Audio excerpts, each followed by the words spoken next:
Febre amarela. Organização, sexto período do curso de enfermagem da Universidade do Estado do Rio Grande do Norte. Disciplina, temas avançados em saúde coletiva. A febre amarela, que foi o principal problema de saúde pública na segunda metade do século XIX, é uma doença infecciosa não contagiosa, causada por um arbovírus do gênero Flavivírus, pertencente à família Flaviridae. Trata-se de um vírus detentor de apenas um sorotipo, do qual as variações genéticas identificadas na América e na África não apresentam correlação com a gravidade da doença. No Brasil, a febre amarela surgiu no final do século XVII e, desde então, essa doença tornou-se a principal moléstia epidêmica do país. Durante o período colonial, o país sofreu com sucessivas epidemias.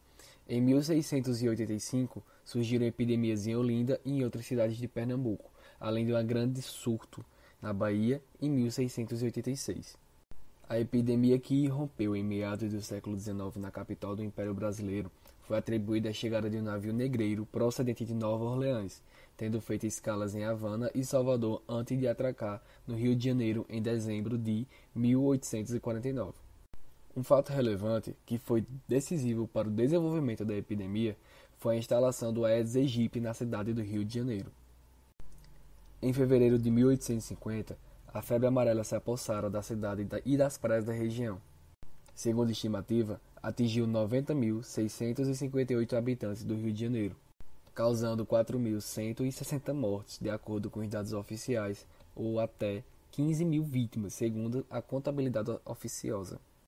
Ficou marcado por ter sido o maior problema de saúde pública do país desde meados do século XIX até quase meados do século XX. Foi então constituída a Junta de Higiene Pública, que em 1886 transformou-se em Inspetoria Geral da Higiene e Inspetoria Geral de Saúde dos Portos. As epidemias de febre amarela aconteciam com regularidade na estação de calor e chuvas. Os higienistas iniciaram então um programa que contemplava amplo repertório de ações destinadas a reformar tanto a paisagem natural da cidade como práticas e hábitos de seus moradores. Os debates sobre a urgência de sanear o Rio de Janeiro aumentaram entre duas epidemias violentas de febre amarela. Em 1873, causaram 3.659 mortes. Já em 1876, causaram 3.476 óbitos. O saneamento do solo e a drenagem do subsolo do Rio de Janeiro foram, assim, as medidas consideradas mais urgentes para sanear a capital brasileira. Várias teorias surgiram para explicar a transmissão da doença. Muitos achavam que se tratava de uma doença contagiosa, já outros acreditavam que se tratava de uma doença transmissível ou infecciosa que necessitava de um agente que a transportasse de uma pessoa doente para outra sã. As controvérsias sobre a etiologia e profilaxia da febre amarela apenas tiveram fim a partir de um deslocamento radical na abordagem da doença que levou uma nova geração de bacteriologistas para o proscênio da saúde pública sob a liderança de Oswaldo Cruz. Quando finalmente, em 1927, médicos da Fundação Rockefeller, trabalhando com macacos, descobriram que o agente causador da febre amarela é um vírus, tendo o mosquito Aedes aegypti como vetor. Após a descoberta do agente infeccioso causal, os pesquisadores passaram então a investir na produção de uma vacina e, em 1937, a Fundação Rockefeller passou a produzir a vacina contra a febre amarela em larga escala. O trabalho de combate até o controle da febre amarela urbana no Brasil durou mais de 50 anos. Foi a partir de 1903, quando Oswaldo Cruz foi nomeado diretor-geral da Saúde Pública, que foi criado o Serviço de Profilaxia da Febre Amarela. Foram quase 50 anos de luta para que, em 1942, fossem notificados os últimos casos de febre amarela urbana no Brasil. Até pouco tempo, grande parte da América do Sul estava livre do vetor da febre amarela urbana. Foi na década de 1970 que o Aedes aegypti voltou a infestar seu antigo território. Esta mudança, somada à crescente imigração humana dentro e fora da zona endêmica, aumentou muito o risco de reaparição da doença urbana em toda a América do Sul. Fisiopatologia da febre amarela. Conforme a Sociedade Brasileira de Infectologia, a fisiopatologia da febre amarela é a mesma no ciclo urbano e silvestre. No urbano, a doença é uma antroponose pela qual não se identificam animais com importância epidemiológica. O principal vetor é o Aedes aegypti. No ciclo silvestre, a febre amarela é uma zoonose transmitida por mosquitos de hábitos silvestres, dos gêneros Haemagogos e Sabete. A fonte de infecção primordial são os primatas, principais hospedeiros e amplificadores do vírus, especialmente os macacos dos gêneros Alocos, Guariba, Cebos, macaco-prego, Ateles catribe. Além deles, mamíferos podem também ser reservatórios, como algumas murispas e roedores. Os seres humanos não imunes podem acidentalmente se infectar penetrando em áreas exóticas. Quanto aos sintomas, uma vez contraído o vírus da febre amarela, demora de 3 a 6 dias para ser incubado no corpo. Muitas pessoas não apresentam sintomas. Os mais comuns são febre, dores musculares, com dor lombar proeminente, dor de cabeça, perda de apetite, náuseas ou vômito. Na maioria dos casos, os sintomas desaparecem de 3 a 4 dias. Entretanto, uma pequena porcentagem de pacientes entram em uma segunda fase, a mais grave, dentro das 24 horas após a recuperação dos sintomas iniciais. A febre alta retorna e vários sistemas do corpo são afetados, geralmente o fígado e os rins. Nessa fase, as pessoas estão susceptíveis a desenvolver icterícia, amarelamento da pele e dos olhos, urina escura e dores abdominais com vômitos. Sangramentos podem ocorrer a partir da boca, nariz, olhos ou estômago. Metade dos pacientes que entram nessa fase tóxica morre dentro de 7 a 10 dias. Epidemiologia. De acordo com dados do Ministério da Saúde de 2021, nas últimas décadas, recorrentes surtos de febre amarela silvestre foram registrados além dos limites da área considerada endêmica no Brasil, a grosso modo, região amazônica.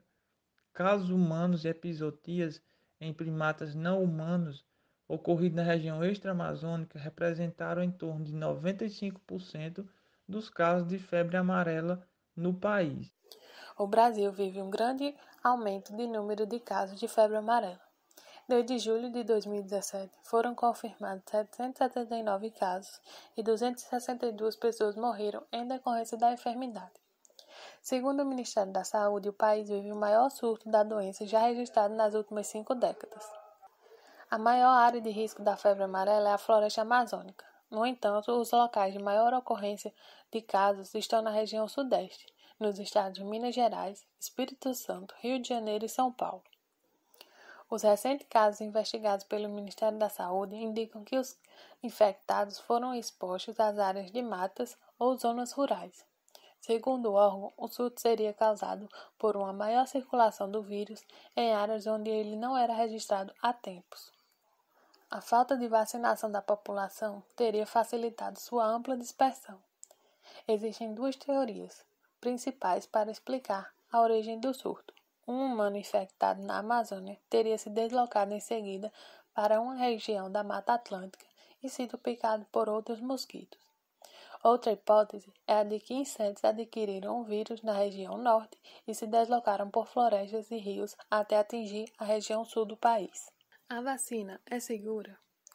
A preocupação com o crescente número de casos de febre amarela levou a população a formar filas quilométricas em postos de saúde nos estados mais afetados pela doença.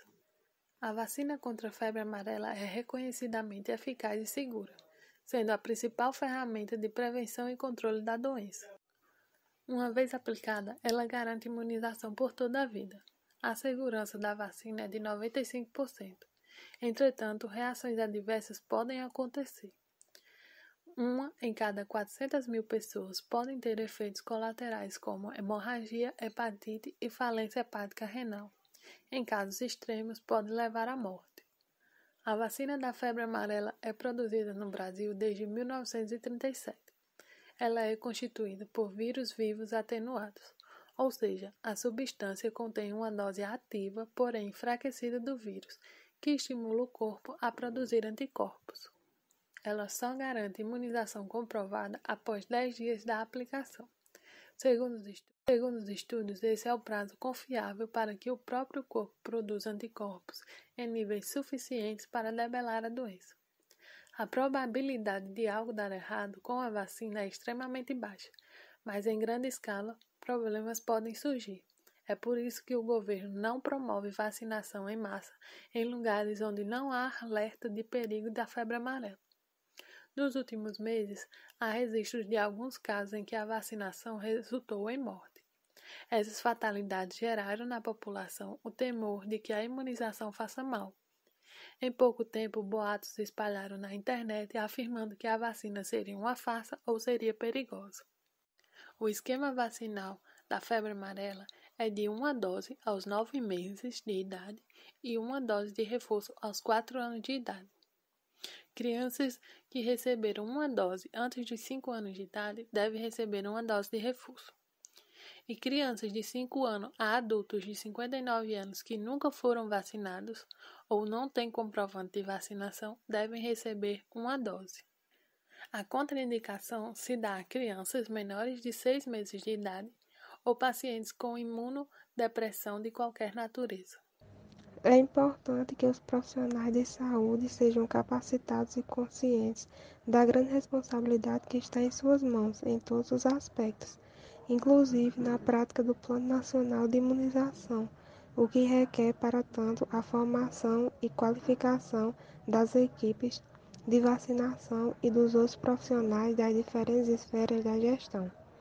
O enfermeiro é um dos profissionais da área da saúde responsável pela identificação e notificação da febre amarela e deve ser capaz de suspeitar e identificar em tempo hábil os casos para garantir o tratamento adequado, evitando as complicações graves e a prevalência de mortes.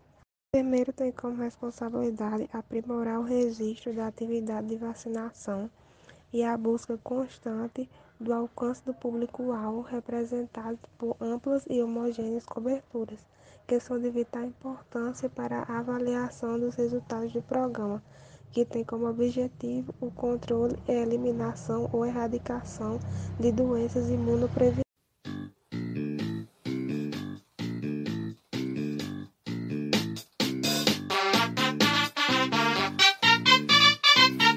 Quer se prevenir, vai se vacinar. Se a febre amarela não quiser pegar, quer se prevenir, vai se vacinar. Se a febre amarela não quiser pegar, febre, dores na cabeça e no corpo, pele e olhos amarelos vão ficar quando